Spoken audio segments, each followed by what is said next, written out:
Welcome warriors.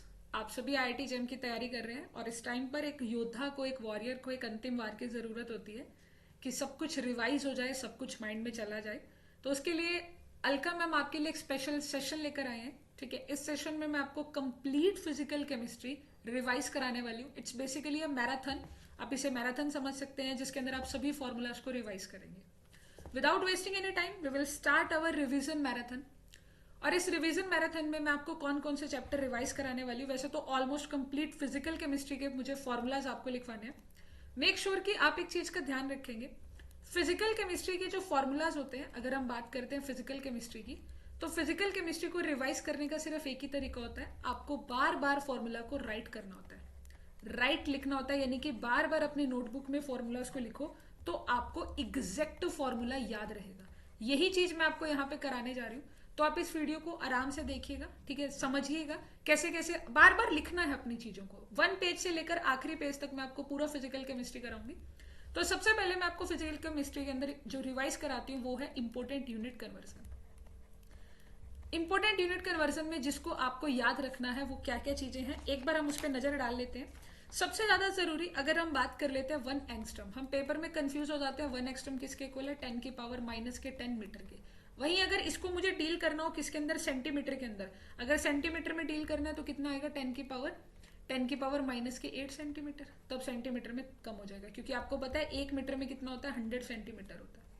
10⁻⁻⁻⁻⁻⁻⁻⁻⁻⁻⁻⁻⁻⁻⁻⁻⁻⁻⁻⁻⁻⁻⁻⁻⁻⁻⁻⁻⁻⁻⁻⁻⁻⁻⁻⁻⁻⁻⁻⁻⁻⁻⁻⁻⁻⁻⁻⁻⁻⁻⁻⁻⁻⁻⁻⁻⁻⁻⁻⁻⁻⁻⁻⁻⁻⁻⁻⁻⁻⁻⁻⁻⁻⁻⁻⁻⁻⁻⁻⁻⁻⁻⁻⁻⁻⁻⁻⁻⁻⁻⁻⁻⁻एक metre में क्या होता है, 100 सेंटीमीटर होता है।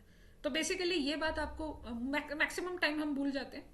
और याद क्या रखने का होता है कि जो 1 लीटर होता है वो किसके इक्वल होता है, 10⁻³ मीटर क्यूब के। 1 लीटर 10⁻³ मीटर क्यूब के इक्वल होता है।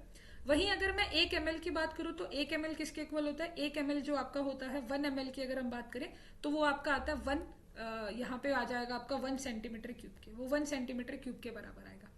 1 लीटर 1 मीटर क्यूब के, इस तरह से नहीं, इसको आप और भी ऐसे लिखिएगा कि यहाँ पर अगर आप 1 लीटर की बात करो तो 10⁻³ पहले ml में से डील करना, ठीक है। 1 लीटर में 1000 मिलीलीटर होते हैं, ठीक है, 1000 मिलीलीटर होते हैं। और अगर सेंटीमीटर में करना तो 10⁻³ सेंटीमीटर क्यूब हो जाएगा, 10⁻³ सेंटीमीटर क्यूब।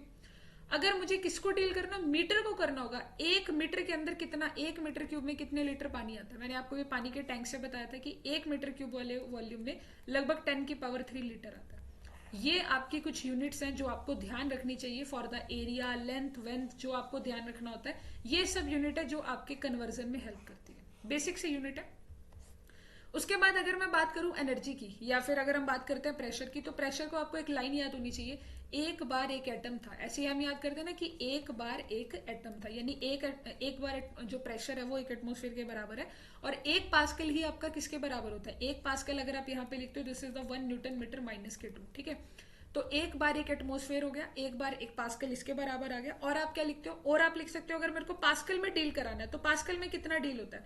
पास्कल में कैसे लिखोगे, एक बार को एक एटमोस्फेयर लिख दिया। पास्कल में कैसे लिखा जाएगा कि अगर मुझे लिखना हो एक पास्कल को या एक एटमोस्फेयर को लिखना तो मैं कैसे लिखूंगी, तो मेरे पास आ जाएगा कि एक बार जो है ना, एक बार वो आपका 10⁵ पास्कल के बराबर है। एक बार आपका 10⁵ पास्कल के बराबर है। इसी तरह एक एटमोस्फेयर भी कितना हो जाएगा, 10⁵ पास्कल के बराबर। नियरली इक्वल है, ठीक है, नियरली इक्वल आप इसे कह सकते हो। आप इसका उल्टा भी बोल सकते हो कि 1 पास्कल इज इक्वल टू 10⁻⁻⁵ आपका एटमोस्फेयर, आप इसे काउंट कर सकते हो। एटमोस्फेयर में भी आप इसे काउंट कर सकते हो, ठीक है। अगर आपको इसे किलो में डील करना है तो आप किलो में भी कर सकते हो। वो तो क्या हो जाएगा कि किलो के लिए 1000 हो जाएगा, तो 1 एटमोस्फेयर कितना आ जाएगा, 1 एटमोस्फेयर 101 किलो पास्कल हो जाएगा। तो ये वो यूनिट कन्वर्जन है जिसको आपको ध्यान रखना है, अपने माइंड में रखना है। अपार्ट फ्रॉम देम, इसके अलावा और कौन सा यूनिट कन्वर्जन आपको ध्यान रखना है, मास का यूनिट कन्वर्जन याद रखना है, ठीक है। मास का यूनिट कन्वर्जन आप ध्यान रखेंगे।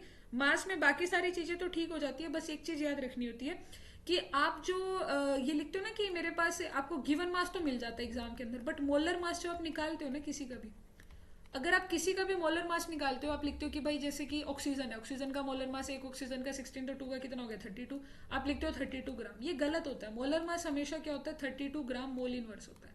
वो मोल में आता है, वो किसके अंदर आता है, मोल में आता है। तो अगर मुझे चेंज करना होता है या फिर मुझे उसे चेंज कराना है तो मुझे क्या करना पड़ेगा, 32 को क्या करना पड़ेगा, मल्टीप्लाई करना पड़ता है 1.66 इंटू 10⁻⁻⁻27 किलोग्राम से, 27 ग्राम से। और अगर किलोग्राम में करना होगा तो 32 इंटू 1.66 इंटू 10⁻⁻24 किलोग्राम से यहाँ पे से डील करना होगा। तो ये चीज आपको ध्यान रखनी है कि कभी कभी क्या बहुत सारे न्यूमेरिकल है उसमें एएमयू में हमें इस्तेमाल करना पड़ता है एटॉमिक मास यूनिट के अंदर, एटॉमिक मास यूनिट में, ठीक है। उसके बाद अगर मैं बात करूं तो बेसिकली ये चीज आप इस्तेमाल करते हो मोमेंट ऑफ इनर्शिया में। मोमेंट ऑफ इनर्शिया के अंदर आप ऐसे ही डील करते हो। मोमेंट ऑफ इनर्शिया में आपको क्या निकालना पड़ता है, momentum of inertia is equal to I is equal to mu R square, और जो म्यू होता है वो आपका क्या होता है, रिड्यूस्ड मास होता है। म्यू जो होता है आपका वो रिड्यूस्ड मास होता है, यानी m1 m2 divide by m1 plus m2 होता है, ठीक है। तो m1 यहां से तो आप मास की वैल्यू पुट कर दोगे, बस जो भी आंसर आएगा ना उसको मल्टीप्लाई कर देना 1.66 into 10 to the power minus के 27 किलोग्राम के लिए। 27 आता है किलोग्राम के लिए और 24 आता है ग्राम के लिए। थोड़ा सा उल्टा हो जाता है ये मेरे से ग्राम और किलोग्राम में, ठीक है। 27 किलोग्राम के लिए आता है, ठीक है। उसके अलावा अगर आप ध्यान से देखो तो प्रेशर का आपको समझ आई गया। अच्छा, प्रेशर में आपको कई बार वो भी आ जाता है ना, क्या बोलते हैं उसको, टॉर वाला प्रेशर आ जाता है, टॉर वाला। तो एक एटमोस्फेयर में 760 टोर होता है, एक एटमोस्फेयर में 760 टोर होता है। और अगर मुझे हाँ एक एटम में इतना हो गया, एक बार में भी इतना ही नियर अबाउट आ जाएगा। और आप ऐसा भी लिख सकते हो कि एक टोर जो होता है वो 1 mm ऑफ Hg के बराबर है, वो 1 mm ऑफ Hg के बराबर है, ठीक है। उसके बाद आप आर की वैल्यू रखते हो, तो आर का वैल्यू भी कभी कभी कंफ्यूज हो जाते हो। आर के लिए जनरली क्या होता है 8.314 joule kelvin mole inverse, joule kelvin inverse और मोल इनवर्स, ठीक है। Joule kelvin inverse mole inverse. अब कभी कभी आर के लिए आपको देखना है, अगर वॉल्यूम आपको दे रखा है लीटर में, कभी भी वॉल्यूम अगर लीटर में दिया तो आर हमेशा कितना पुट होगा 0.08231 ऐसे करके पुट करना है, नियर अबाउट आंसर मिल जाएगा। और अगर आपको किस में दे रखा होगा, कैलोरीज में दे रखा होगा, तो आर को वैल्यू पुट कर देना 1.98 या फिर नियरली इक्वल टू 2 पुट कर देना। ये कुछ पहचान है जिनसे आप अपना आंसर फटाफट निकाल सकते हो, अदरवाइज तो जितना मर्जी देर लगा लो लेट ही लेट हो जाओगे आप पेपर में, ठीक है। तो बाकी तो यूनिट कन्वर्जन है, वो तो आप यूनिट कन्वर्जन साथ के साथ निकाल ही लोगे, साथ के साथ आपको यूनिट कन्वर्जन भी निकालना है, ठीक है। तो ये हमारा सबसे पहला पॉइंट होता है यूनिट कन्वर्जन का। आपको यूनिट कन्वर्जन को ध्यान रखना है, पेपर के अंदर बहुत इस्तेमाल होने वाला है, यानी कि specially numerical answer type question में आपको एनएटी के अंदर ध्यान से 3-4 बार देख के यूनिट्स के बारे में डील करना है। कि मेरे को याद कर लेना कि मैम ने कहा था यूनिट को 2-2, 3-3 बार देखना। यूनिट को देखकर आंसर आ जाता है जी, बिल्कुल यूनिट को देखकर आंसर आ जाता है आपका, ठीक है। उसके बाद अगर मैं बात करूं तो यहाँ पर हमारे पास सबसे पहले एटॉमिक स्ट्रक्चर चलता है। एटॉमिक स्ट्रक्चर चैप्टर हमारा स्टार्ट होता है। मैं जैसे जैसे मैंने आपको नोट्स लिखवा रखे हैं उसी के पैटर्न में सारा रिवाइज करा दूंगी। तो सबसे पहले एटॉमिक स्ट्रक्चर आता है, जिसके अंदर आपका सबसे पहला जो बेसिक फॉर्मूला आता है वो बोहर की थ्योरी का आता है, जिसमें आप कहते हो कि जो एंगुलर मोमेंटम mvr होता है वो किसके इक्वल होता है। जो एंगुलर मोमेंटम mvr होता है वो होता है nh/2π के इक्वल। जो mvr है वो किसके इक्वल होता है nh/2π के इक्वल होता है। Atomic structure mvr is equal to nh/2π के इक्वल होता है। दूसरी बात, अगर हम यहाँ पर और फॉर्मूला देखते हैं तो हमारा रेडियस का आता है। तो हमारे रेडियस का फॉर्मूला आता है, रेडियस का फॉर्मूला वैसे ऐसे तो याद करना मुश्किल होता है, E0 n² h² and divide by ये, तो कोई भी मतलब बहुत रेयर ही होता है कि कोई इसको याद करके जाता है। हमें क्या याद करना है, हमें याद रखना है 0.529 और n²/z, ये हमारा मेन फॉर्मूला है जो हमें याद करके जाना है। 0.59 या 0.529 और या फिर 529 पिकोमीटर में डील करना है तो आप पिकोमीटर में भी इसको डील कर सकते हैं। पिकोमीटर में सीधा आप लिखोगे, पिकोमीटर में आ जाएगा 0.5, यहाँ पे 29 कर लो। पिकोमीटर में कितना आ जाएगा, सीधा पिकोमीटर में आएगा 52.9, पिकोमीटर में आ जाएगा 52.9 n²/z, ठीक है। तो मेन ध्यान होना चाहिए r(n²/z) 0.529। इसी तरीके से थर्ड चीज आती है इसमें वेलोसिटी निकालने के लिए। तो वेलोसिटी के लिए भी बहुत बड़ा सा फॉर्मूला है, बट हम शॉर्टकट याद कर लेते हैं। वेलोसिटी के लिए 2.18 into 10 to the power minus 2.18 into 10 to the power 6 जैसे स्पीड ऑफ लाइट होती है। और वेलोसिटी में क्या आ जाएगा, वेलोसिटी में आपका जाएगा z/n। इसी प्रकार आपको एनर्जी के लिए डील करना पड़ता है। एनर्जी के लिए आप कितना लिखते हो, -13.6 z²/n²। इसके अंदर आप उल्टा लिखते हो -13.6 z²/n²। इसके बाद आप क्या लिखते हो, वहां पे रिडबर्ग कांस्टेंट लिखते हो, रिडबर्ग वाला 1/λ।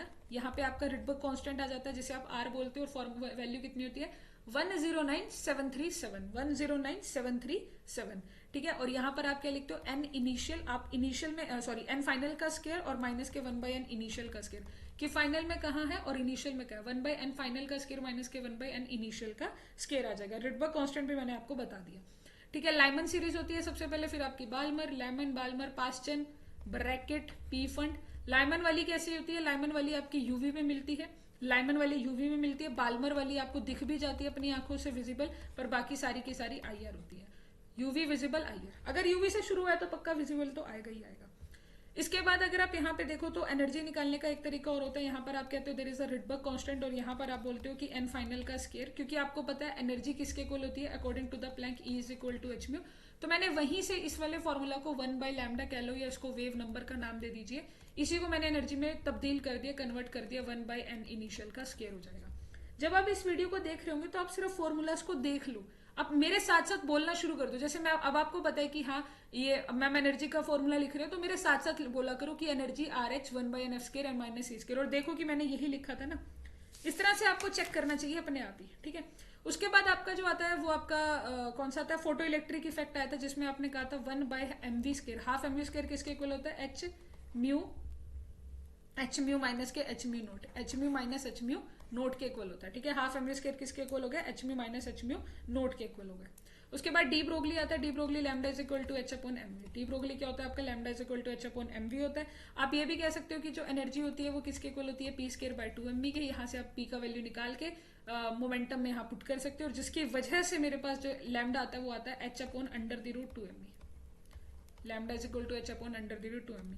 अगर मेरे को गैशियस के लिए डील करना होगा, अगर यही चीज गैशियस के लिए डील करनी होगी, तो H upon under the root 3kT, 3mkt आ जाएगा। कितना आ जाएगा, 3mkt, क्योंकि 3/2 kT होता है, तो वहां से हमने उसे चेंज किया है, तो इट्स अ 3/2 3mkt। अगर मुझे यही चीज एक्सेलरेशन के लिए करनी होगी, तो मेरे पास कितना आ जाएगा, मेरे पास आएगा 12.27 angstrom under the root voltage.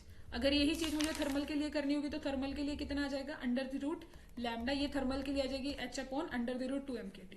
तो ये चीजें आपको ध्यान रखनी है कि अगर टेम्परेचर थर्मल की बात कर रहा है तो 2mkt, ठीक है। वोल्टेज की बात कर रहा है तो अंडर द रूट वोल्टेज, अगर वो आपकी गैसेस की बात कर रहा है 3mkt, और अगर वो नॉर्मल पार्टिकल की बात कर रहा है तो 2mv। वैसे अगर आप एनर्जी आपको याद है तब भी काम चल जाएगा। नेक्स्ट इज द हिसेनबर्ग अनसर्टेनिटी, यानी कि डेल्टा, अगर आप हिसेनबर्ग अनसर्टेनिटी प्रिंसिपल की बात करो तो वो क्या होता है, डेल्टा एक्स होता है। यहाँ पर आपका डेल्टा पी एक्स आता है, ठीक है। Delta X delta P X is greater than equal to H upon 2 is greater than और equal to H upon 2 delta X into delta P X is greater than equal to H upon 2 H cut upon 2 यानी कि H upon 4 basically is equal to H upon 4 ये H upon 4 होता है, और angular momentum N H upon 2 angular momentum सिर्फ 2 रहता है, परंतु हिसेनबर्ग वाला आपका क्या होता है, एच अपॉन 4 इसी को आप एनर्जी और टाइम के साथ भी कर सकते हो, डेल्टा ई डेल्टा टी, यहाँ ग्रेटर देन और equal to H upon 4 greater than और इक्वल टू एच अपॉन 4 तो ये तो बिल्कुल बेसिक फॉर्मूला थे आपके एटॉमिक स्ट्रक्चर वाले चैप्टर के। इसके बाद आपका शुरू हो जाता है क्वांटम केमिस्ट्री। इसके बाद आप क्वांटम केमिस्ट्री पढ़ते हो, तो क्वांटम केमिस्ट्री के अंदर अगर आप बेसिक से फॉर्मूला देखो तो बेसिक से फॉर्मूला, क्वांटम में बेसिक फॉर्मूला कभी नहीं होता। क्वांटम अपने आप में एक डील करनी होती है कि उसके अंदर आपको पता होना चाहिए क्या ऑपरेटर है, क्या फंक्शन है, क्या नहीं है। फिर भी मैं कुछ कुछ बातें आपको बता देती हूँ, ठीक है। फिर भी हम कुछ कुछ बातें डिस्कस कर लेते हैं। जैसे इसके अंदर हमारे पास अगर हम पीएक्स ऑपरेटर की बात करें तो पीएक्स ऑपरेटर किसके इक्वल होता है, माइनस के iota H cut curl by curl X, ठीक है। अगर आपको एनर्जी का ऑपरेटर चाहिए, काइनेटिक एनर्जी का ऑपरेटर चाहिए, तो आपका काइनेटिक एनर्जी का ऑपरेटर जिसको आप टी एक्स से रिप्रेजेंट करते हो वो किसके इक्वल होता है, माइनस के एच कट का स्केयर बाय 2m और कर्ल एक्स का स्केयर बाय कर्ल एक्स का, curl square by curl x square, ठीक है। तो आपके पास किसके इक्वल आता है, curl square by curl x का स्केयर के इक्वल आएगा। ये किसके इक्वल आएगा, एच का square curl square by curl x का स्केयर, ठीक है। मोमेंटम और काइनेटिक एनर्जी बहुत ही बेसिक फॉर्मूला है जो आपको ऐसे याद होना चाहिए, ज्यादा इसमें डीप करने की जरूरत नहीं है। कम्यूट का मतलब आपको पता होना चाहिए कि ये चीजें ऐसे याद है। कम्यूट का मतलब क्या होता है कि आपके पास ए बी माइनस के बी ए अगर इक्वल टू 0 हो गया तो कम्यूट या एंटी कम्यूट के बारे में चर्चा करेंगे, ठीक है। उसके बाद जो आपका खास चीज आती है वो आता है आपका एंगुलर मोमेंटम वगैरह जो आप निकालते थे, वो जो मैंने आपको बेसिक ट्रिक आपको बताई थी कि अगर आप यहाँ पे लिखते हो आपको क्या ध्यान रखना है, आपको इतनी सी बात याद रखनी है। यहाँ पे एक ट्रिक मैं आपको दोबारा लिखवा देती हूँ, हाँ, कि अगर मेरे पास x आगे हुआ और px पीछे हुआ, मतलब जिसकी पावर है उसका डिफरेंशिएशन करना है, उसका डिफरेंशिएशन कर दो nx, जिसका पावर है उसका डिफरेंशिएशन कर दो nx n माइनस 1, और ये चेक करो। और हमेशा क्या आता है, हमेशा आयोटा एच कट आएगा, हमेशा आयोटा एच कट तो आएगा ही आएगा। अब ये px आगे है पीछे है वो देखना है। अगर आपका x आगे है तो प्लस आता है। अगर इसी क्वेश्चन को वो ऐसे चेंज कर देगा कि px उसने आगे लिख लिया, एक्स उसने पीछे लिख दिया, तो आप इसको कैसे लिखेंगे, पहले डिफरेंशिएशन करेंगे एन एक्स एन माइनस 1, उसके बाद आयोटा एच कट लिखेंगे, परंतु एक्स पीछे है तो माइनस आ गया। इसी प्रकार अगर उसने इस क्वेश्चन को ऐसे ना देकर ऐसे दे दिया कि एक्स यहाँ पर है, पी एक्स की पावर एन हो गया, तो पहले पी एक्स का डिफरेंशिएशन करेंगे, पहले इसके अंदर क्या करेंगे, डिफरेंशिएशन करेंगे। आपको डिफरेंशिएशन करना है तो आप डिफरेंशिएशन करोगे N P X N minus 1, और यहाँ पर अगर आप डिफरेंशिएशन करोगे तो आयोटा एच कट तो आएगा ही, और क्योंकि x आ गया है तो प्लस आएगा, ठीक है। इसी प्रकार आप यहाँ पे देखोगे पी एक्स एन, और यहाँ पर आपका x आ गया तो ये किसके इक्वल आ जाएगा, this is equal to minus iota H का ten P X N minus one. तो ये शॉर्टकट है जो आपको ध्यान रखना चाहिए था, आपने अपनी नोटबुक में अवश्य लिखा होगा इसके बारे में। इसी प्रकार आप एंगुलर मोमेंटम को भी निकालते हो। एंगुलर मोमेंटम कैसे निकलता है कि जैसे आपने एल एक्स और एल वाई निकाला, या तो आप एल एक्स और एल वाई निकालोगे, या आप एल एक्स को पी एक्स के साथ निकालोगे, पी वाई के साथ निकालोगे। तो कुछ नहीं करना है, बस आपको देखना है कि एक्स मिल गया, वाई मिल गया, कौन नहीं मिला, जेड नहीं मिला। क्या चाहिए आपको, iota H cut. Iota H cut X Y Z clockwise जा रहे हो तो पॉजिटिव, एंटी जाते तो माइनस आ जाता। सिंपली वहां पे क्या जाता, आपका माइनस आ जाता, ठीक है। उसके बाद अगर आपको ध्यान रखना है वो आइगन वैल्यू आपको ध्यान है, पेपर में सीधा क्वेश्चन आ जाता है कभी कभी आइगन निकालने के लिए। अगर आप ए ऑपरेटर है और उसके ऊपर आपने साई फंक्शन, ए ऑपरेटर को साई फंक्शन पे लगाया तो आपको ए मिला और वही फंक्शन वापस मिल गया, तो ये फंक्शन वापस मिलने पर जो वैल्यू मिलती है उसे क्या कहते हो, आइगन वैल्यू। उसको आप क्या नाम देते हो, आइगन वैल्यू का। उसको आपने नाम दे देना है आइगन वैल्यू का, ठीक है, आइगन वैल्यू का नाम हो जाएगा। उसके बाद अगर आप बात करते हो कि हमारे पास पॉइंट आते हैं, नॉर्मलाइजेशन हो गया, प्रोबेबिलिटी होगी और आपका एवरेज हो गया।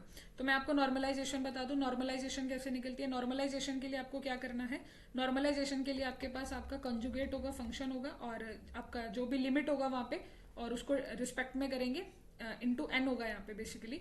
यहाँ से एन का वैल्यू निकालेंगे डिफरेंशिएशन करके, जो भी एन का वैल्यू आएगा उसका रेसिप्रोकल करेंगे, और रेसिप्रोकल करेंगे, या पहले आप रूट ले लेंगे, आप पहले रूट लेना फिर रेसिप्रोकल करना। पहले आप क्या करना, रूट ले लेना, जो भी आएगा answer under the root N कर देना, और फिर उसका रेसिप्रोकल करके ये जो आपका आंसर आएगा this is the normalisation constant. यहाँ से नॉर्मलाइजेशन कांस्टेंट निकाला जा सकता है।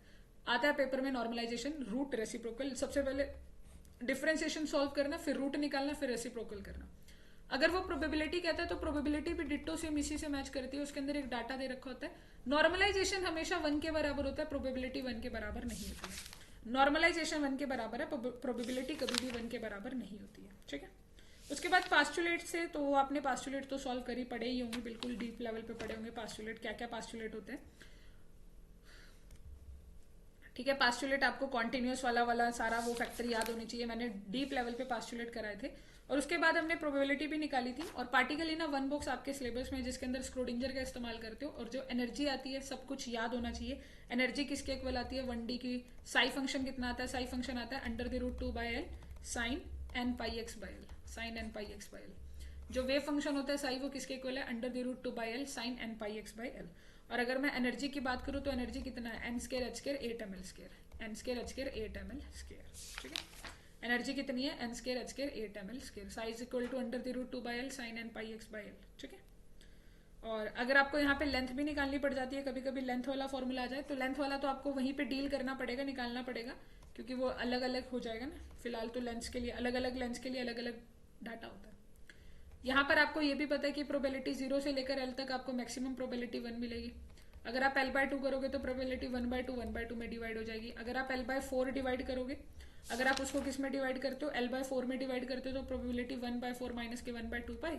और अगर आप इसको यहाँ से माइनस करोगे तो बड़े में से छोटा माइनस करके 1/2 प्लस 1/पाई आता है, तब आपका आंसर आता है 1/2 प्लस 1/पाई, ठीक है।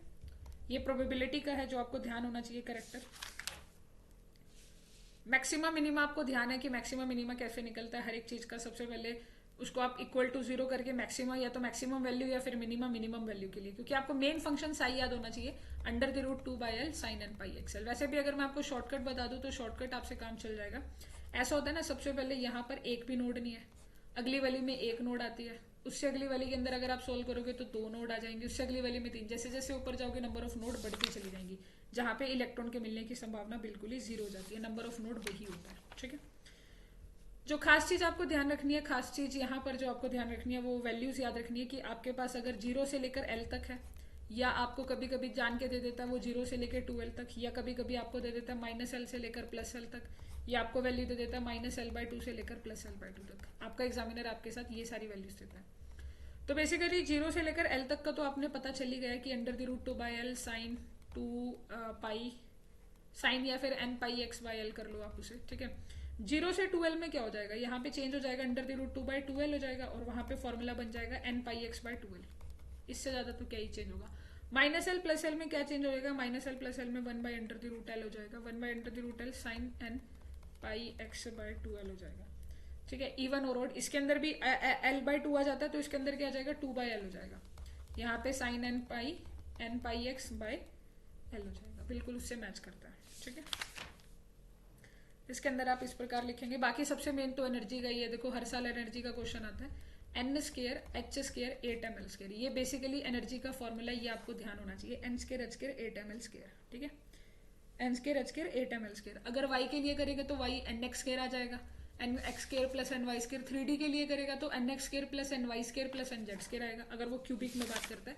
डीजेनरेसी निकालने के लिए बार बार कहता है, तो डीजेनरेसी के लिए आपको पता ही है क्या करना है। अगर उसने 27 दे दिया तो आप ढूंढते रहना कि भाई N X square, N Y square और एन जेड स्केयर किससे मैच करेगा कि प्लस करके 27 है। किस किस नंबर को, 1 का स्केयर कर दो, 1 का स्केयर कर दो, 5 का स्केयर कर दो, 3 का स्केयर कर दो, 3 का स्केयर कर दो और 3 का स्केयर कर दो, तब भी आपका 27। तो क्या आंसर आएगा, 1 1 1 1 5, एक 1 कम कर दो ना, 1 1 1 1 5 5 1 1 1 1 5 1, 3 तो ये हो गए और एक 3 3 3, तो डीजेनरेसी कितनी आ गई, 4 आ गई। डीजेनरेसी कितनी आ जाएगी, 4 आ जाएगी। तो बेसिकली बेसिक सी बातें आपको ये ध्यान होनी चाहिए। फिर उसके बाद आपका हाइड्रोजन एटम आ जाता है। हाइड्रोजन एटम के अंदर जो आपको ध्यान रखना है वो डिस्टेंस याद होना चाहिए। सबसे पहले तो 3/2 ए नोट होता है। बोहर रेडियस के अकॉर्डिंग जो डिस्टेंस होता है वो 3/2 ए नोट होता है सबसे स्टार्टिंग में। आर का वैल्यू, ठीक है, काइनेटिक एनर्जी आर का वैल्यू।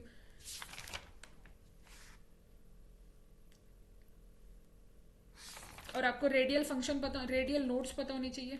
आपको रेडियल नोट्स पता होनी चाहिए। रेडियल नोट्स किसके इक्वल आती है, n-l-1।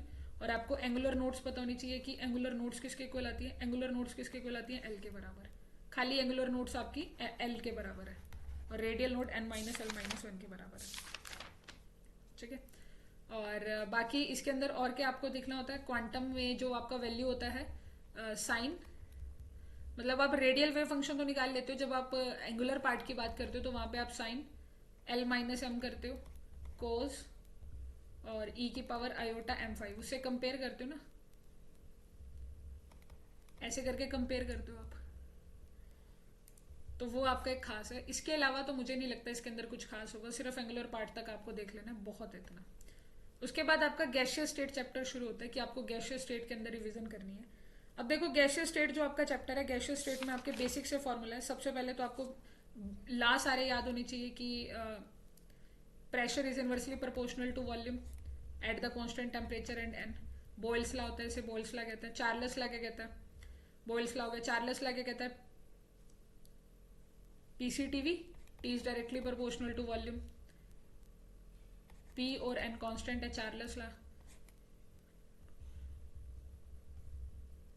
उसके बाद आपका गेल ल्यूशक ला आता है वॉल्यूम, और आपका यहाँ पे गेल ल्यूशक ला वी और एन, और P is directly proportional to T. ठीक है, और यहाँ पे आइडियल गैस भी बन जाती है, PV is equal to NRT. ठीक है, ये बेसिक सा फॉर्मूला है जो आपको याद होनी चाहिए। ये सबके बेसिक फॉर्मूला है जो आपको ध्यान होने चाहिए। और इन्हीं के साथ एक फॉर्मूला आता है इनका, volume at the T degree Celsius. तो वो कैसे निकलता है, volume at the T degree Celsius starting में कितना था, डिवाइड बाय मल्टीप्लाई कर दो उसके उतने डिग्री से, कितना टेम्परेचर आपने हाइक किया, और नीचे आ जाएगा 273। कितना आता है, volume we note into T divide by 273 से। ये आपका एब्सोल्यूट के लिए आ जाता है, ये वाला केस आपका एब्सोल्यूट के लिए काउंट हो जाएगा। ठीक है, उसके बाद डेंसिटी का फॉर्मूला आपको ध्यान होना चाहिए। डेंसिटी क्या होती है, मास बाय वॉल्यूम होती है, बट यहाँ पर आपने याद करा था डर्टी पीएम से। डर्टी पीएम से आपको सिर्फ इतना सा याद हो गया तब भी बहुत है। डर्टी पीएम से आप अपना आंसर निकाल सकते हैं। डर्टी पीएम का इस्तेमाल करके आप अपने डेल्टन का ला याद आपको रखना है। डेल्टन का ला क्या कहता है कि अगर आपको टोटल प्रेशर निकालना है तो सबको 1 by 1 करके प्लस कर दो, तो वो आपका डेल्टन का ला है। ठीक है, अगर आपको इफेक्टिव मास निकालना है या मोलर मास निकालना है, मास ऑफ इफेक्टिव निकालना है, गिवन मास निकालना है, तो आपको पता है कि क्या करना होता है, n1m1 plus n2m2 divide by n1 plus n2 मोल। अगर आपको नंबर ऑफ मोल्स पता है तो यहाँ से आप एम इफेक्टिव भी निकाल सकते हैं। This is the M effective. ठीक है, आफ्टर दैट आपको डिफ्यूजन के बारे में बिल्कुल एकदम से क्लियर याद होना चाहिए कि जो रेट ऑफ डिफ्यूजन होता है वो डायरेक्टली होता है पार्शियल प्रेशर जितना ज्यादा होगा, वो इनवर्सली होता है अंडर द रूट मास के, वो इनवर्सली होता है अंडर द रूट टेम्परेचर के, और वो डायरेक्टली होता है प्रेशर के। ठीक है, तो मेरे पास फॉर्मूला ऐसा बन जाता है कि रेट जो होता है वो, अगर मैं कंबाइंड फॉर्मूला लिखूं तो जो रेट होता है वो P by under the root M हो जाएगा, या कह लो कि जो रेट है वो P by under the root T हो जाएगा। T और M आपके इनवर्स में अंडर की रूट में रहते हैं। ठीक है, उसके बाद आपका मैक्सवेल का डिस्ट्रीब्यूशन ला आता है। मैक्सवेल का डिस्ट्रीब्यूशन ला आपको यही बताता है कि जो आपके पास मोस्ट प्रोबेबल वेलोसिटी है, जो आपकी मोस्ट प्रोबेबल वेलोसिटी है वो कितनी होती है, under the root 2RT by M.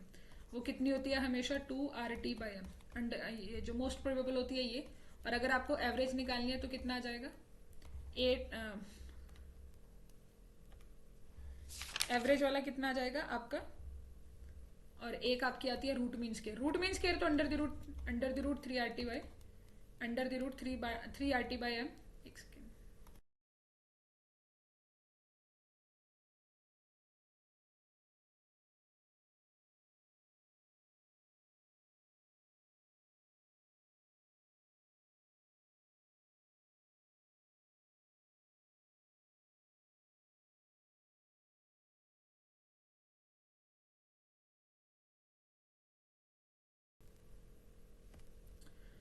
तो ये कितना है, अंडर द रूट 3 RT आ गया आपका। मैं क्या बता रही थी, मोस्ट प्रोबेबल, या एक second, hello hello hello hello. तो मोस्ट प्रोबेबल कितना है, under the root 2 RT by M है, और यहाँ पे रूट मीन स्केयर कितना है, 3 RT बाई एम है। पर अगर आप एवरेज की बात करोगे तो वो कितना है आपका, 8 RT बाई पाई एम है। वो कितना है, 8 RT by pi M, 8 RT by pi M. तो हमने क्या समझा इसके अंदर कि मोस्ट प्रोबेबल कितना है, under the root 2 RT by M, average कितना है 8 RT बाई पाई एम, और रूट मीन स्केयर कितना है 3 RT। पेपर में कंफ्यूज नहीं होना, मोस्ट प्रोबेबल 2 से आता है और रूट मीन स्केयर 3 से आता है, एवरेज आपका 8 RT बाई पाई एम से आता है, 8 RT बाई पाई एम से, ठीक है। तो ये इसमें कंफ्यूज नहीं होना, ध्यान रखना इस चीज का कि क्या करना था इसके अंदर। तीनों के रिलेशन में 2 RT by M, 8 RT by pi M और 3 RT बाई पाई एम, ये रिलेशन बहुत जरूरी है। इसका क्वेश्चन दिख ही जाता है पेपर के अंदर हर साल। उसके बाद अगर हम कंप्रेसिबिलिटी फैक्टर जेड की बात करें तो वो किसके इक्वल होता है, वी मॉलर वॉल्यूम आपका ideal, V molar volume of the real. ऊपर हमेशा रियल का केस आएगा, नीचे आपका किसका आएगा, आइडियल का केस आएगा, नीचे आपका किसका केस आएगा, आइडियल का केस आएगा, ठीक है। और आपको ये भी ध्यान रखना है कि सबसे ज्यादा, अगर मैं रफली बताऊं कि भाई किसमें डेविएशन आ रखा है, तो आप डेविएशन देख सकते हो कि जितना ज्यादा किसी के अंदर परमानेंट पोलैरिटी है, किसी के अंदर इंस्टेंटेनियस पोलैरिटी है, सरफेस एरिया, जितना ज्यादा सरफेस एरिया उतनी ज्यादा फोर्स ऑफ अट्रैक्शन होता है डेविएशन, और उसका मोलर मास सबसे आखिरी में चेक करना है, ठीक है। उसके बाद जो हमने डिस्कस किया था इसके अंदर, उसके बाद हमने डेविएशन को निकाला था। तो हम अपने ग्राफ को याद कर लेते हैं एक बार। ये हमारा ग्राफ है, टिक मार्क वाला ग्राफ है। यहाँ पे रिपल्शन, यहाँ पे अट्रैक्शन और यहाँ पे आइडियल बिहेवियर। ये भी रियल, ये भी रियल, यहाँ पे आइडियल बिहेवियर है, जहाँ पे रिपल्शन और अट्रैक्शन आपकी बराबर हो जाती है ना। रिपल्शन और अट्रैक्शन आपका बराबर हो जाएगा। उसके बाद हमने निकाली थी अपनी वेंडरवाल इक्वेशन। वेंडरवाल इक्वेशन क्या होती है, P plus A N square by V square, P plus A N square by V square, और V minus K N B, V minus K N B is equal to NRT। P plus A N square by V square, V minus K N B is equal to NRT। क्या है, P plus A N square by V square, V minus K N B is equal to NRT, ठीक है। यहाँ पर NRT आ जाएगा।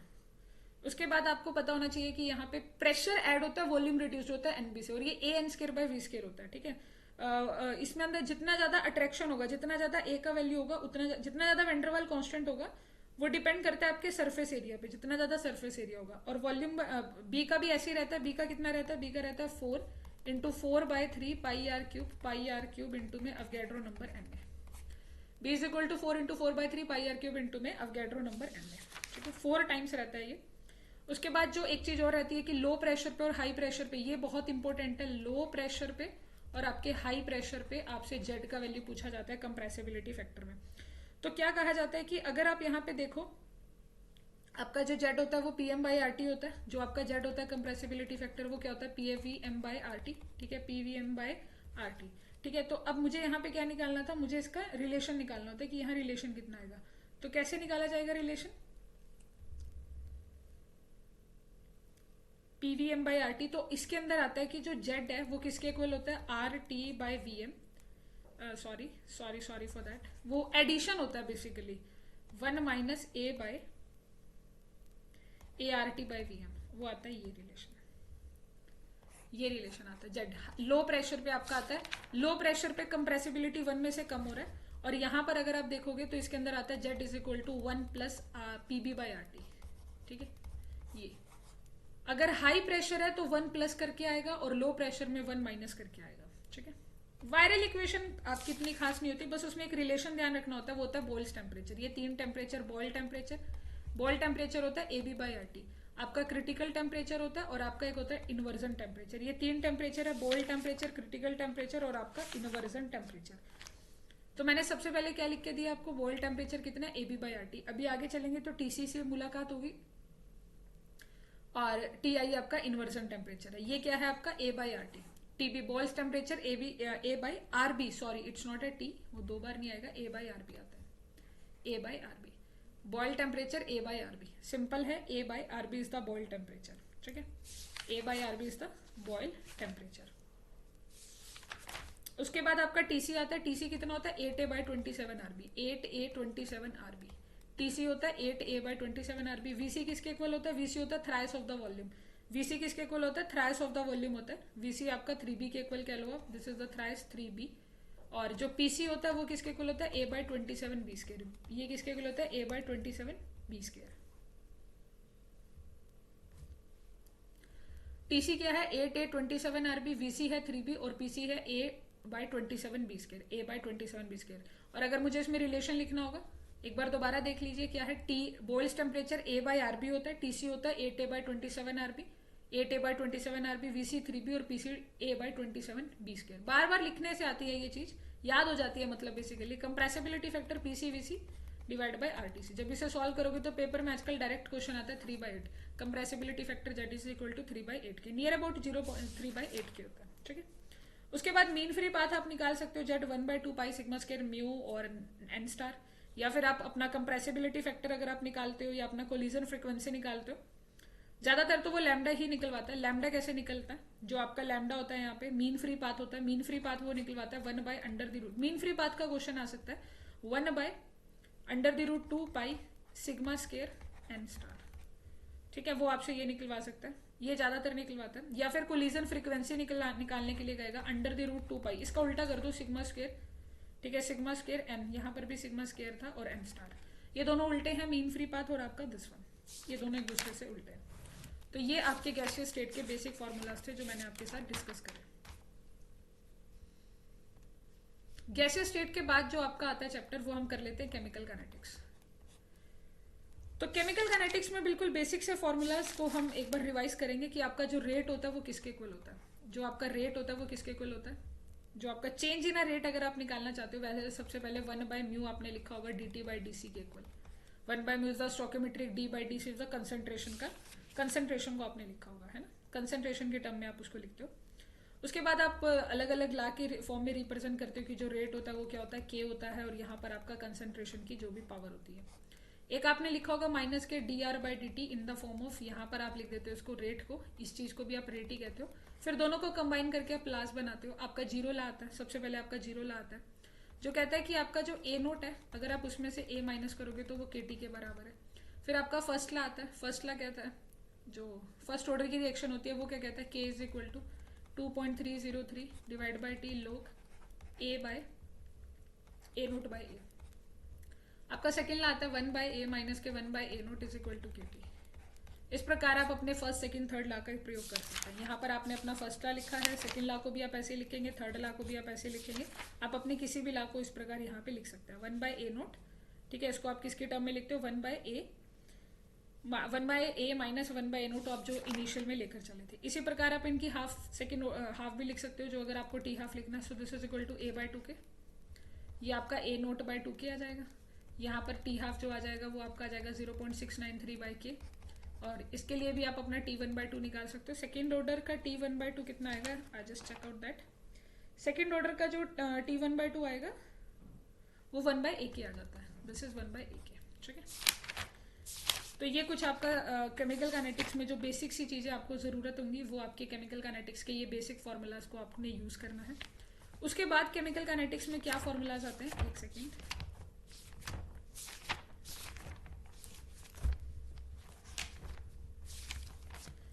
इसके बाद आपका जो केमिकल काइनेटिक्स आता है उस पर चर्चा कर लेते हैं एक बार।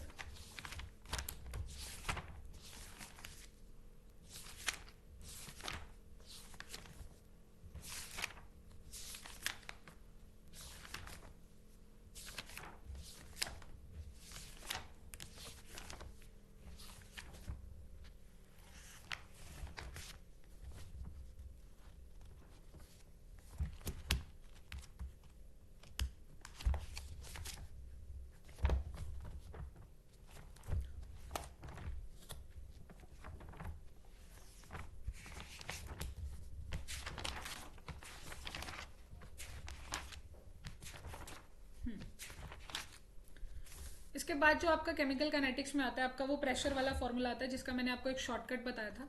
उसका मैंने आपको शॉर्टकट बता दिया था प्रेशर वाले का, 2.303 यहाँ पे टी। यहाँ पर आपको क्या करना है, यहाँ पे आपको प्रेशर प्रोडक्ट माइनस रिएक्टेंट का प्रेशर करना है। प्रोडक्ट माइनस रिएक्टेंट का प्रेशर कितना होगा, और प्रोडक्ट माइनस रिएक्टेंट के स्टोकियोमेट्रिक को माइनस करो और इनटू में पीआई कर दो। और फिर यहाँ पर आपको अलग अलग करना है प्रोडक्ट का और माइनस के रिएक्टेंट का। प्रोडक्ट वाले को करना है पीआई से मल्टीप्लाई और रिएक्टेंट वाले को करना है पीटी से मल्टीप्लाई। बस यहाँ पे इनके स्टोकियोमेट्रिक आते हैं। ये एक शॉर्टकट बताया था उस दिन मैंने आपको कि एक शॉर्टकट आप ये यूज कर सकते हो। बाकी आपने इसके अंदर यूज कर रहे थे कि आप काफी सारे तरीकों से अपना रेट कांस्टेंट निकाल सकते हो, अलग अलग तरीके से आप निकाल सकते हो। सपोज आप के वाले तरीके से के भी निकाल सकते हो। नेचुरल लोग C1 बाय C2 आपका आ जाएगा और यहाँ पर आपका T2 माइनस T1 आ जाएगा, T2 माइनस T1 आ जाएगा। ठीक है, आपके पास और भी बहुत सारे तरीके हैं जिनसे आप अपना वैल्यू निकाल सकते हो। एक तरीका और यहाँ पर हमने डिस्कस किया था, बट मैं आपको वही कहती हूँ कि जो बेसिक है मेथड आपको, क्योंकि फॉर्मूलाज को याद करना बहुत मुश्किल है। बेसिक मेथड है जो आपका T1 आ गया, यहाँ पे T2 आ गया। ये चीज किसके इक्वल थी, T1 बाय T2, ये आपका A2 बाय A1 इनवर्स था, और ऊपर आ जाएगा n-1, A2 bye A1 inverse था ये। ठीक है, वैसे तो कंपेयर करके जल्दी निकलता है। फिर आपका कॉन्जिक्यूटिव रिएक्शन आया था और आपका पैरेलल रिएक्शन आया था। कॉन्जिक्यूटिव रिएक्शन में आप कैसे निकालते हो, कॉन्जिक्यूटिव में A is equal to A naught E की पावर माइनस के K1 by T, K1 into T, A1 is equal to A naught E की पावर माइनस के K1 टी। इसी प्रकार आपने क्या निकाला था, यहाँ से B का वैल्यू निकाला था। ये तो A आ गया, इसी तरीके से आप B वैल्यू निकालते हो। B कैसे निकलता है, K1 A note, K1 A note और नीचे आ जाएगा आपका K2 माइनस K1। ये कॉन्जिक्यूटिव रिएक्शन की बात हो रही है यहाँ पे, और इनटू में E की पावर माइनस के K1 टी माइनस के E की पावर माइनस के K2 टी। ठीक है, टीमैक्स निकालने के लिए आता है। हाँ, most of the time TMAX आपसे पूछा जा सकता है, डायरेक्ट ही टीमैक्स आ जाएगा। log K2 बाई K1 होता है, log K2 by K1 K2 minus K1, log K2 by K1 K2 minus K1। ठीक है, यहाँ पर क्या आता है, T max is equal to log K2 by K1 K2 minus K1। ठीक है, इसी प्रकार आपका कौन सी आती है, रिवर्सिबल रिएक्शन आती है, जिसके अंदर आपको शॉर्टकट पता है कि C by D. IIT jam 2023 में क्वेश्चन आया था, C के साथ आपका K2 कंसेंट्रेशन आ जाएगा, इसके साथ 3। ठीक है,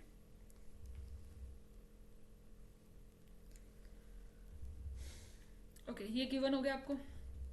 उसके बाद आपकी रिवर्सिबल रिएक्शंस आती थी। रिवर्सिबल रिएक्शन को भी आपने सॉल्व किया होगा बाय द, रिवर्सिबल रिएक्शन को भी हम ऐसे इसी प्रकार यूज करते हैं। और फिर आपका टेम्परेचर कोफिशिएंट आ गया, यानी अर्हेनियस इक्वेशन का जन्म हो जाता है। अर्हेनियस इक्वेशन होती है natural log K is equal to minus के EA by RT plus constant, plus यहाँ पे कॉन्स्टेंट आ जाता है। तो आप इसे ग्राफ पे भी प्लॉट कर सकते हो, और जनरली आप इसको लिखते हो ज्यादातर K is equal to AE की पावर माइनस के EA बाय RT। और अगर आप लॉग के टर्म में लिखना चाहते हो इसको, तो लॉग के टर्म में आप लिखते हो log K2 by K1 A 2.303 A by 2.303, और वैसे आप A तो कैंसिल कर देते हो, माइनस के EA अपॉन 2.303 और 1 बाई T1 माइनस के 1 बाई T2, या कह लो कि T2 माइनस T1 कर लो। आप किस में लेते हो, अब ये डिपेंड करता है कि आप उसको लॉग को किस में डील कराते हो। आप मोस्ट ऑफ द टाइम आप इसे डील कराते हो T2 minus T1 T1 by T2, यानी कि 1 बाई T1 लिया होगा आपने, तभी आंसर आया। ठीक है, तो ये आपका अर्हेनियस का इस्तेमाल होता है यहाँ पे। अर्हेनियस के अंदर ही आप कंसेप्ट ऑफ गार्डनर इस्तेमाल करते हो कि जो एक्टिवेशन एनर्जी होती है वो E नोट प्लस MRT के बराबर होती है, कितना टेम्परेचर चेंज हो रहा है। कंसेप्ट ऑफ गार्डनर आपको ध्यान रखना है। कंसेप्ट ऑफ गार्डनर में कुछ नहीं करना होता है, E नोट प्लस MRT करना होता है। और MRT यहाँ पर कितना होता है कि कितना चेंज आ रहा है टेम्परेचर का, क्या चेंज कर रखा है टेम्परेचर का दोनों तरफ, बस वो यहाँ पे MRT आ जाता है। कितने का चेंज आ रखा है वो आपने यहाँ पे देखना है। ठीक है,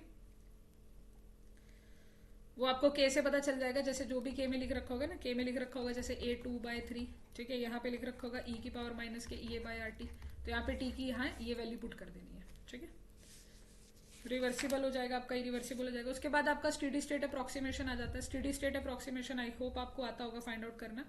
स्टेडी स्टेट अप्रोक्सीमेशन मैंने आपको सिखाया था कि आपको इंटरमीडिएट के लिए फाइंड आउट करना होता है। सपोज अगर आपके पास A से लेकर B बन रहा है और B से लेकर C बन रहा है, ये आपका K1 है, ये आपका K2 है, और आपने बोल दिया कि ये वाली स्लो रिएक्शन है, तो स्टेडी स्टेट अप्रोक्सीमेशन किसके लिए लगेगा, आप सबसे पहले रेट लिखोगे। आप रेट को क्या बोलोगे, K1 आ गया और यहाँ पे A आ गया। अब A1 A आ गया यहाँ पे। अब अगर इसको आप स्लो बोलते हो तो सिंपल है। अगर इसी क्वेश्चन को मैं चेंज कर दूं, मैं कह दूं कि नीचे वाली रिएक्शन क्या है, स्लो है। अगर ये वाली रिएक्शन स्लो है तो आप इसको कैसे लिखोगे कि जो रेट है वो किसके इक्वल है, रेट K2B। पर K2B को आप लिख नहीं सकते क्योंकि B एक इंटरमीडिएट है, तो आपको चेंज करना पड़ेगा। आपको लिखना पड़ेगा कि जो B है वो किसके इक्वल है, कहाँ कहाँ पर मिला, यहाँ पे मिला, SSC लगाओगे K1 A में मिला। रिएक्टेंट में पॉजिटिव होता है, प्रोडक्ट में नेगेटिव होता है। रिएक्टेंट में पॉजिटिव होता है, ठीक है, रिएक्टेंट में जो है वो आपका पॉजिटिव होता है, ये रिएक्टेंट में था मतलब, या फिर आप इसको उल्टा बोल दो कि भाई ये प्रोडक्ट है तो पॉजिटिव आया, ये इस साइड रिएक्टेंट में है तो इसको माइनस बोल लो, और इक्वल टू जीरो होता है। तो यहाँ से आप क्या करोगे, वैल्यू निकाल लोगे, यहाँ से आप वैल्यू निकाल लोगे, K2 किसके साथ आ जाएगा, B के साथ, ठीक है। यहाँ से आप अपने B की वैल्यू निकाल लोगे, यहाँ से B का वैल्यू आ जाएगा in the terms of A, तो आपका वैल्यू आ जाएगा K1, in the terms of A आपका वैल्यू क्या आ जाएगा, K1, साथ में आपका A आ जाएगा और डिवाइड बाई K2 आ जाएगा, डिवाइड बाई K2। तो यहाँ से B का वैल्यू उठा के यहाँ पुट कर दो तो आपका फाइनल आंसर भी K1A आ जाएगा। ये इस प्रकार आप स्टेडी स्टेट अप्रोक्सीमेशन का यूज करोगे। उसके बाद आपका फोटो केमिस्ट्री आ जाता है। फोटो केमिस्ट्री में आपको ध्यान रखना है कि photo chemistry is the basically आपका हीट और लाइट की बात करता है। फोटो केमिस्ट्री में आपके जो प्रोसेस होते हैं वो आपको ध्यान होनी चाहिए कि प्राइमरी प्रोसेस क्या होता है आपका, सेकेंडरी प्रोसेस क्या होता है, इनिशिएशन वगैरह। काइनेटिक चेन लेंथ आपको पता होनी चाहिए। काइनेटिक चेन लेंथ किसके इक्वल होती है कि the rate of the formation, कि आपका प्रोडक्ट कितना बना kinetic in the rate of the product, और आप इनिशियल लेकर कितना चले थे, rate of initiation. Kinetic chain length के लिए रेट ऑफ प्रोडक्ट और रेट ऑफ इनिशिएशन आप कितना लेकर चले थे। उसके बाद आपके जो लाज आते हैं उसके अंदर आपका स्टार्क आइंस्टाइन लॉ आता है, जिसने कहा था कि जो एनर्जी होता है, जो एनर्जी होती है वो आपने बोला था एचम्यू के बराबर होता है। ये भाई साहब कहते हैं कि अवगैड्रो को मल्टीप्लाई कर दो और एच सी बाई लैम्डा, ये उसने बोला था, ये चीज उसने बोल दी 1 आइंस्टाइन के बराबर है। फिर बियर्ड्स लैम्बर्ट लॉ आता है, इसी के अंदर बियर्ड्स लैम्बर्ट लॉ आता है, वो क्या कहता है माइनस के D I by D L होता है, इज डायरेक्टली प्रोपोर्शनल टू सी। या फिर आप फाइनल में आंसर निकालते हो कि आई इज इक्वल टू, क्योंकि ये चीज याद रहती है आपको, माइनस के K1 minus K KCl, it's not a KCl, it's a constant concentration and I is equal to I naught C. या फिर आप इसे लोग की टर्म में भी डील कराते हो, ज्यादातर आप इसे लोग की टर्म में डील कराते हो, log I by I naught is equal to, log I by naught is equal to minus K KCl। या फिर आप इसको और भी डील कराते हो, आप इसको यहाँ पे KCl के साथ 2.303 आएगा, ठीक है KCl। या फिर आप इसे एब्जॉर्बेंस की टर्म में डील कराते हैं, absorbance is equal to ECl होता है, एब्जॉर्बेंस आपका ECl के बराबर होता है, और एब्जॉर्बेंस आपका minus K log I naught by I by I naught होता है। एब्जॉर्बेंस होता है माइनस के आई बाई आई नोट, ठीक है, जो एब्जॉर्बेंस होता है वो माइनस के आई बाई आई नोट होता है, और यही ECl के बराबर होता है। और एब्जॉर्बेंस होता है माइनस के लोग टी, जो एब्जॉर्बेंस होता है वो क्या होता है माइनस के लोग टी,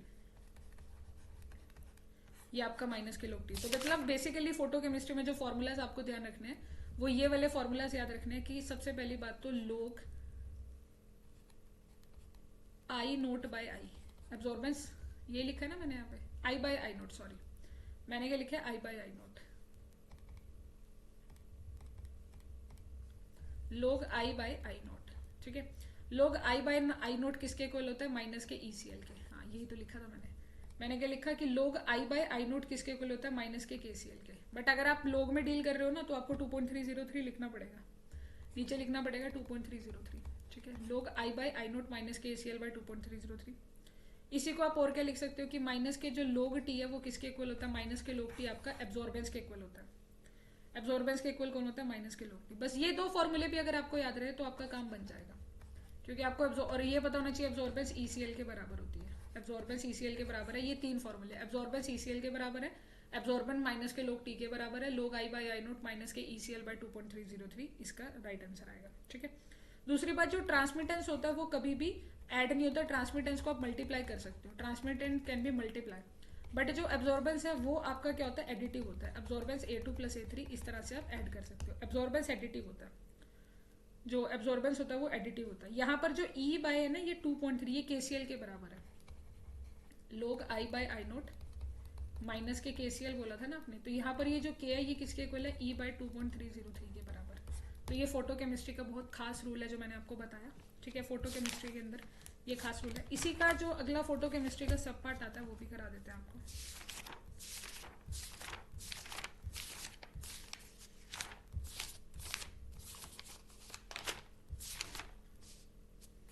उसके अंदर आप जबनोस्की डायग्राम आता है, जबनोस्की डायग्राम को एक बार ध्यान से देख लीजिएगा। सब जबनोस्की में ये आपका सिंगलेट होता है S नोट, और यहाँ पर आपका कौन होता है, सिंगलेट 1 होता है, और यहाँ पर आपका होता है ट्रिपलेट 1, ठीक है। तो भाई अगर आप क्या करते हो, यहाँ पर आपको प्रोसेसेस के नाम पता होने चाहिए कि कौन सा प्रोसेस क्या कर रहा है, कौन सा रेडिएशन है, कौन सा रेडिएटिव है, किसको क्या कहते हैं। फ्लोरोसेंस किसे कहते हैं, अगर आप सेम मल्टीप्लिसिटी में घूम रहे हो, फ्लोरोसेंस किसे कहते हैं, अगर आप सेम मल्टीप्लिसिटी में घूम रहे हो, यहाँ से यहाँ आ रहे हो, ठीक है।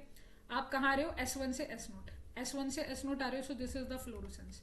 सेम में घूमोगे तो फ्लोरोसेंस, डिफरेंट में घूमोगे, अगर आप T1 से S1 में आओगे तो this is the फोस्फोरेसेंस।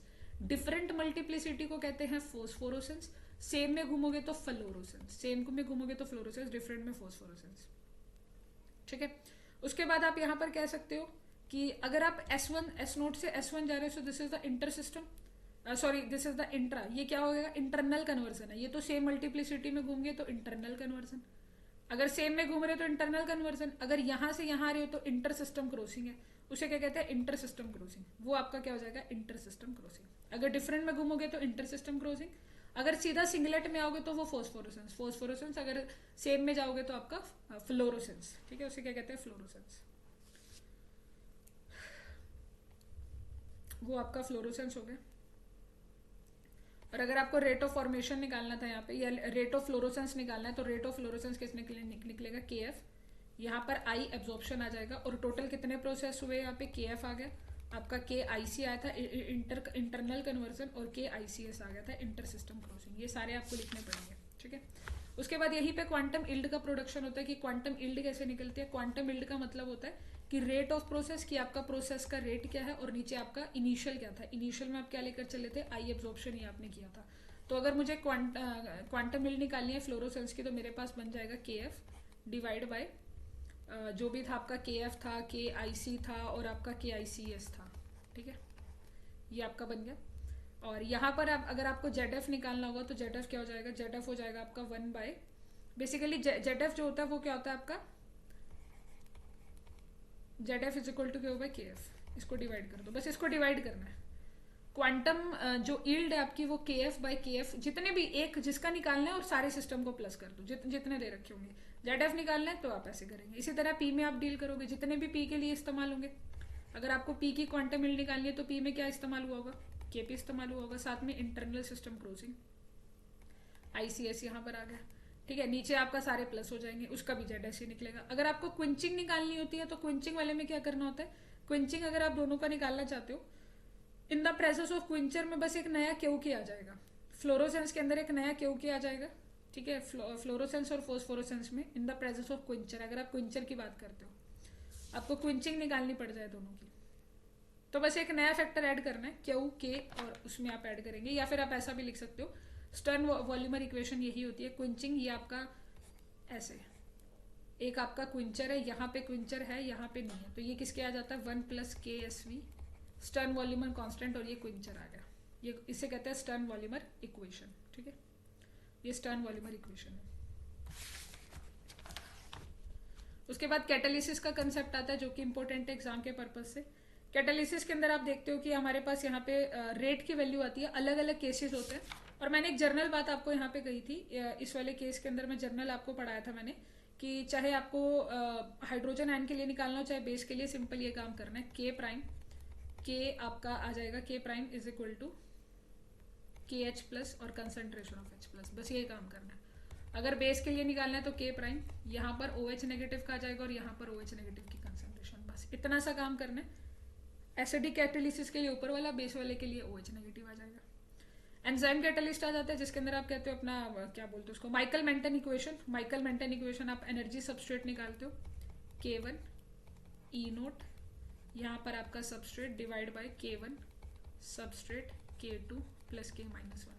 Michael Menten equation निकाली जाती है, वो कैसे लिखी जाती है, माइकल आता है आपका rate K2 E0 substrate Km plus S, ये माइकल है। यहाँ पर Km क्या होता है आपका, माइकल मेंटन कांस्टेंट, जो कि किसके इक्वल होता है, K1 K2 डिवाइड बाय, हाँ, divide by K1। This is the Michael Menten constant. Michael Menten तो जरूर डेराइवेशन करके जाना है इसकी, R is equal to K2 E0 S Km plus S। ठीक है, इसमें भी आपको देखना होता है जीरो ऑर्डर के रिस्पेक्ट में कैसी आती है। अगर आपका जो S है वो बहुत बहुत बड़ा हो गया Km से, S बड़ा हो गया Km से, तो Km तो गया, तो ये सेकेंड ऑर्डर हो जाएगी, तब ये जीरो ऑर्डर हो जाती है, क्योंकि S बड़ा हुआ, S से S कैंसिल हो गया, जीरो ऑर्डर हो गया। या फिर ऐसा होगा कि जो S है वो बहुत छोटा हो जाएगा Km से, तो ये कौन से ऑर्डर किया जाती है, फर्स्ट ऑर्डर किया जाती है। बस ये वाली याद होनी चाहिए कि रेट किसके इक्वल था, K2 E0 S Km plus S, K2 E0 S Km plus S, सिर्फ इतनी सी बात आपको ध्यान रखनी थी। उसके बाद लाइन वीवर बार्क प्लॉट आता है, एक आपका लाइन वीवर बार्क प्लॉट आता है, वो आपको ऐसे ही